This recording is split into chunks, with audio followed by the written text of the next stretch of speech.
Here we go, EBC Brakes Superbike race number 1. When those lights go off, clutches are out. Who's going to get the launch? A good one from Garrett Gerloff. Boy, look for a moment that not a great launch from the 11 of Matthew Stoltz. Yeah, really bad there. Really bad. So here we go. Beaubier comes out of, and he just dives right to the inside of the track. JD Beach on the gas. He slides himself into, almost second. Almost second. Yeah, he was up How and out about of the Kyle saddle. Wyman in fourth? Kyle Wyman in fourth place from row, would that be row 3, Greg? So the Ducati, Kyle Wyman's up right there. This is what the two Yamahas wanted. I'm sure that if there's anybody in front of him that Garrett would want to see, it would be his teammate, because they kind of do the same things to a point.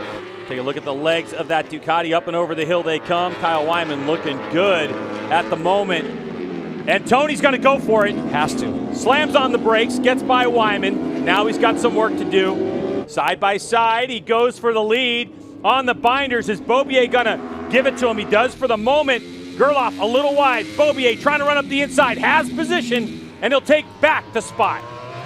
Here you go, Greg. Garrett Gerloff slides himself up underneath Cameron Beaubier down into turn 1, runs it out just a little bit. Cameron squares him up and gets to the apex of turn 2 just in the nick of time. You can see Gerloff's got a great run again on the front straightaway. There he goes, Gerloff, a little pass earlier on. He'll go back to the front in turn number 1. See if he protects the inside line. Gerloff with just a little bit of movement on the bike. He'll hold it nice and tight. So Gerloff now leads out of turn number 2. You can see Matthew Stoltz now is coming under attack from Jake Lewis. Jake Lewis doing a really good job as they roll off into turn 1 here. Jake's going to take that spot. Matthew's going to try to cut it back up underneath him, Greg, as they go into turn 2, though. Same move we saw earlier from the leaders, and Matthew's a little out of shape as they come up over the top, but he makes that pass back. Neither one of these racers is afraid to rub some elbows. So we're getting to that window. Yep. Getting into that window where things are going to start to get hectic here as Beaubier sits in the draft. Oh, is he going to go for it early? He does. So there goes the number 1, and he is wide. Oh, almost off the racetrack. Another look at Gerloff and Cameron Beaubier. Yep. And this is going to be that sector of turn 9 and turn 10, Greg, where they're just doing things a little bit differently than each other over there. You can see Cameron's left shifting foot doesn't make a shift, doesn't do anything there. You get that same slow-mo of Garrett Gerloff, you'll see that there'll be an upshift made there, and Garrett allows that bike to roll in. So essentially what happens is when they come out of that right, Garrett just puts that bike into the next tallest gear and lets the bike roll into that corner, as opposed to having to give it too much throttle. You can see the flashing lights on Cameron Beaubier's leathers. That's an indication that the airbag, the air suit that's inside of his leathers, is actually armed and ready at a moment's notice.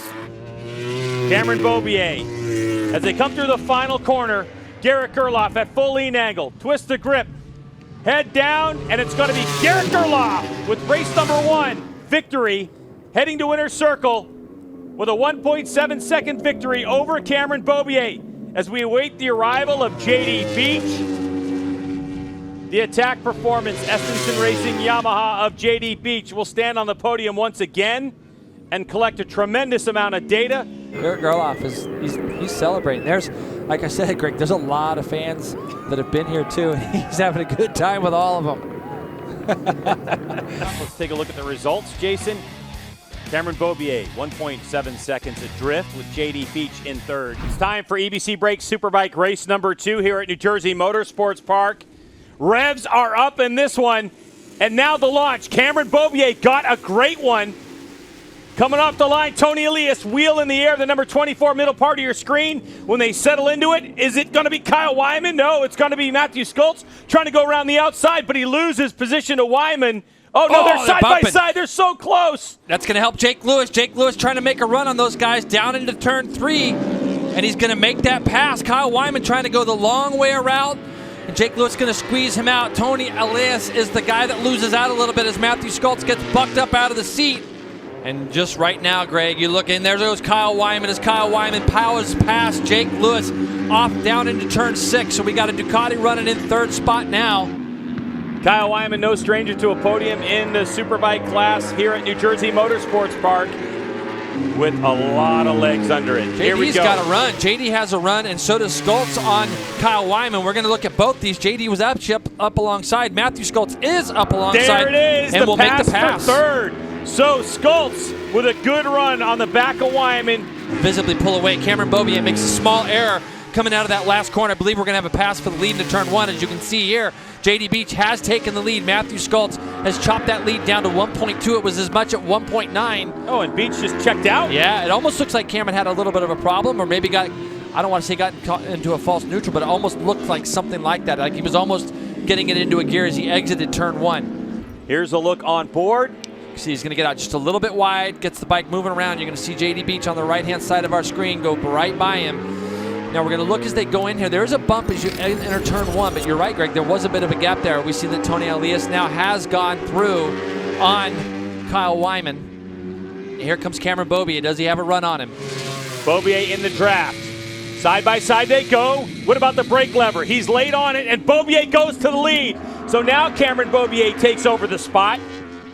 JD Beach will have an opportunity to see what Cameron has, but all of that studying for these laps, Beaubier is going to try to make the most of the parts of the racetrack. That's a mistake from Cameron Beaubier there going into 3. Just got in a little bit deep, made him a little bit late on that left-hander. And here we go, JD Beach as back at the front against Cameron Beaubier. So while we were just looking at that battle back there for 7th and 8th, these two guys have swapped it back up again. And I have no doubt, Greg, that probably happened coming out of that last corner. As you saw back there, Matthew Schultz gets bucked up out of the seat out of turn 2. So could this be some ideas that Hannah brought up at the start of the show about some tire wear? You can see Beach steering the rear end of the motorcycle with the throttle. And that's why we've seen it consistently right there. Now let's look at how fast Cameron is through the middle, but look at the exit speed of JD Beach on the exit. It's almost so much it makes it difficult for Beaubier to go back down up underneath him, and he's going to try anyways, Greg. Oh, there goes Beaubier.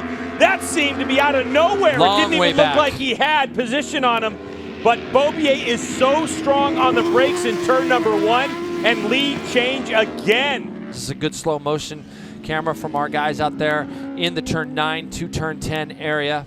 And different riding styles, positions on the motorcycle. Yeah, both guys, though, they operate in a small window on top of the bike, and you're going to see here, even when you look at JD, that we talked about that, the thing that they've taken off the tank to push JD's weight back. He wanted it off so he could get more of his weight forward. Here comes Cameron Beaubier through the final corner here at New Jersey Motorsports Park. He's going to streak to the line, get after that checkered flag, and take the win. EBC Brakes Superbike race number 2 with JD Beach 1.4 seconds behind. As we await the arrival, there he is. Matthew Schultz will stand on the podium for the Westby Racing team, and he is pumped. Looking at these results, we have a factory Yamaha on top of the box, followed by 2 privateer Yamahas, a factory Suzuki and Tony Elias, and a privateer Suzuki and Jake Lewis, your top 5. And of course, that V4R of Kyle Wyman, great result ahead of Josh Herron, Jake Gagne, and David Anthony.